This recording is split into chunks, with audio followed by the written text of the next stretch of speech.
for the sake of keeping this under 5 minutes, I will skip over some materials. To make up for it, I will post my PowerPoint online for those of you who are interested.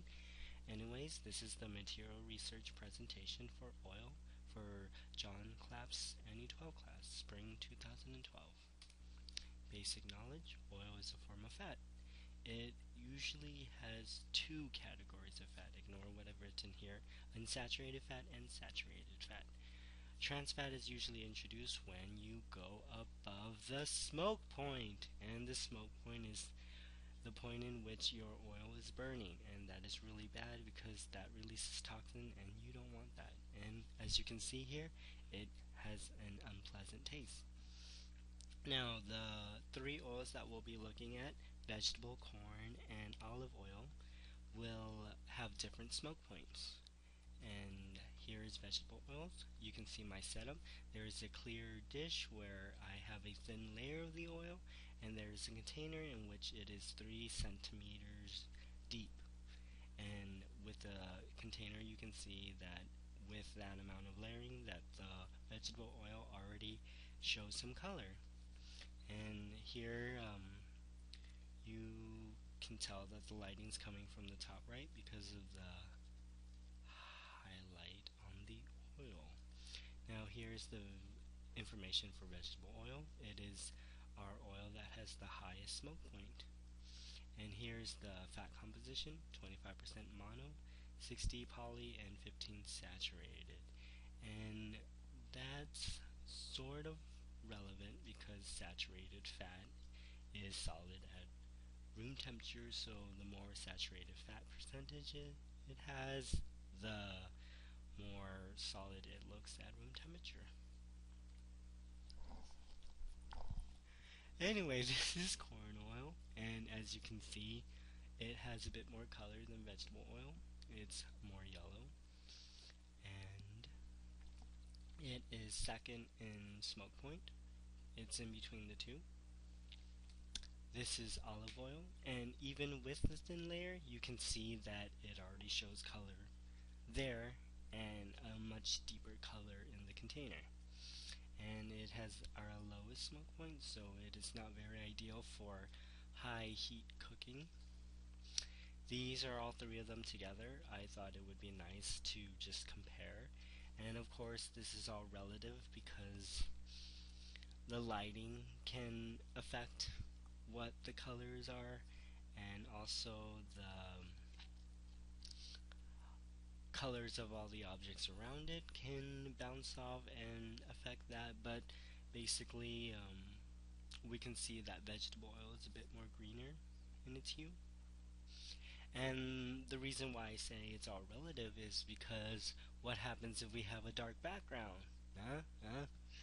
Now, for the dark background, you can see that the oil takes on the color of the object behind it, and the highlights here are a bit confusing compared to the other ones because here it's outside lighting, and the lighting is a bit more complex than what I had indoors, which seems to show just one direction of where the light is coming from, and here it's a bit more confusing. But what you should try to notice here is that there is a darker shadow, for lack of a better word. There is a darker shadow on the upper right, and that cuts into the oil, because if you notice, the outline of the shadow doesn't exactly stay outside of the oil. But do keep that in mind, and we'll be moving on. If you have any more questions, you can ask me. Here, because the oil isn't evenly distributed, it's much denser on the outer ring. You can see that the, I guess, line width of the shadow is much thinner on the inside. And also regarding reflections, that the reflection on the oil and the dish do not go all the way through. There is that moment in which there is that area in which the reflection does not show because of the lip of the oil as it is bending over. And olive oil, it's one of the few where its hue actually shows through. And color, indicator of quality, but their olive oil is the exception. And color can be affected by a number of processes. One of them is bleaching. For discoloration, if an oil is dark when it's supposed to be light, there can be many possible reasons for that.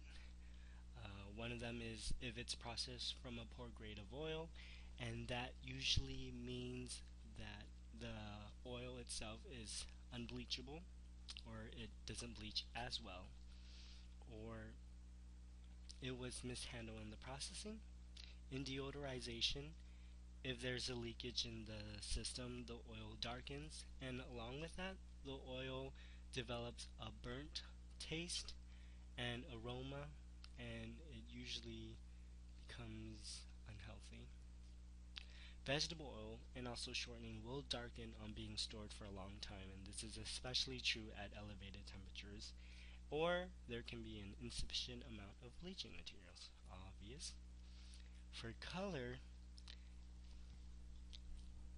the only oil soluble color approved is carotenoids by the US FDA, and these include carotenes, bixin, and apo-6 carotenol. And adding curcumin produces truer yellow in some mixtures, and this is because when certain seeds are grounded and extracted, they produce a reddish orange pigment. And curcumin is a greenish yellow pigment, and if you combine the two together, the red and green tones offset each other. And carotenoids are also destroyed by frying heat, so the pigment will usually bleach in deep fat frying. Index of refraction. As you all should know, refraction is the change of direction of light rays as it travels through one substance to another. And thank you to a source, Ting Ting, I found a chart in which the density of vegetable oil is graphed with its index of refraction. And as you can see, the density has nothing to do with the index of refraction. Thanks, Ting Ting. Here is also a chart for corn oil compared with other substances such as air, alcohol, diamond. Water, I believe, has an index of 1.3, so it's right there between air and alcohol. And what can I do with this information on, you say? Well, this image kind of clears that up a bit. As you can see, this is oil on water. The water distorts the image slightly less than oil because it has a lower index of refraction, so it bends the light less. This is the viscosity of certain materials, and this one I have to say thank you to Physics Hyper Textbook online for compiling this information for me. And all we need to know is water. Water has a viscosity that is less than any of the oil. And that means that water flows much more freely than any of the oil. And that is good to know because now we have skin interaction. Oil is on top, water is on bottom. And as you can see, the oil leaves behind a trail that makes the skin look shiny. So this is similar to what body oil can do for you. So perhaps you can apply this information to body massage oil. And on the bottom, since water flows so much more freely, it's easier for water to leave behind droplets. And so, if you want to show oil on skin, don't show droplets and show more of a streaky kind of look. Hot versus cold.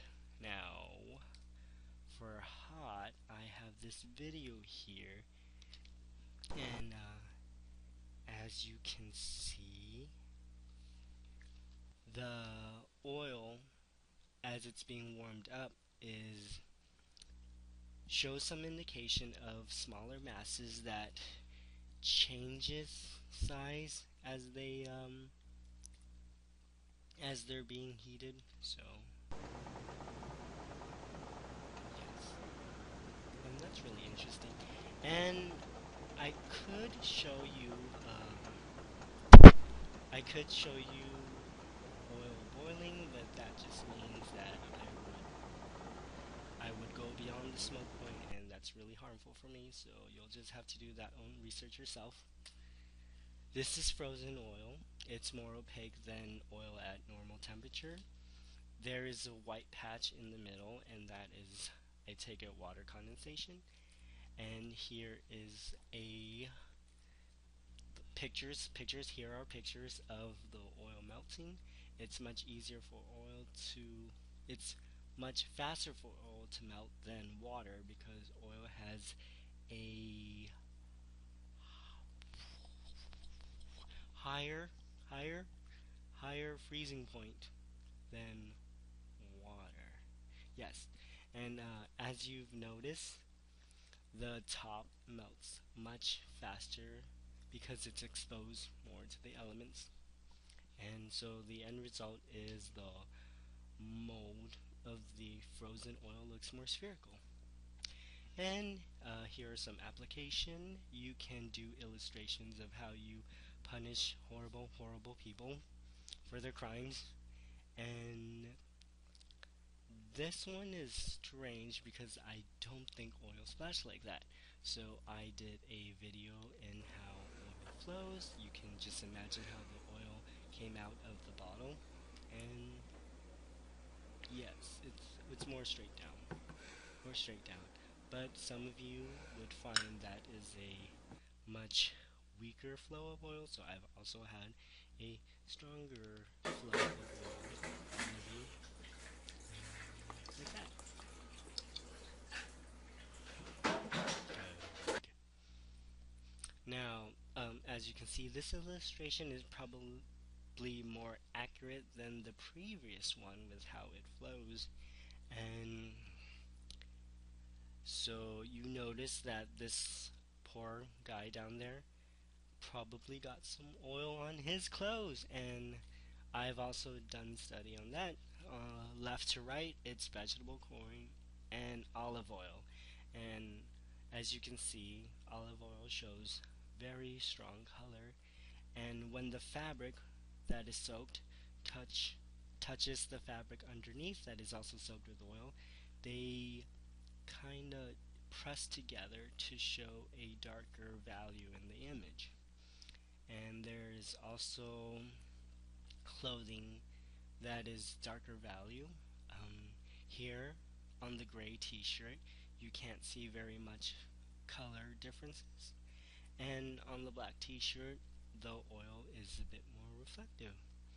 And with all of the information that you've learned so far, hopefully you can show Batgirl being tortured by the Joker in an oil vat. Thank you very much, and I hope that wasn't too long.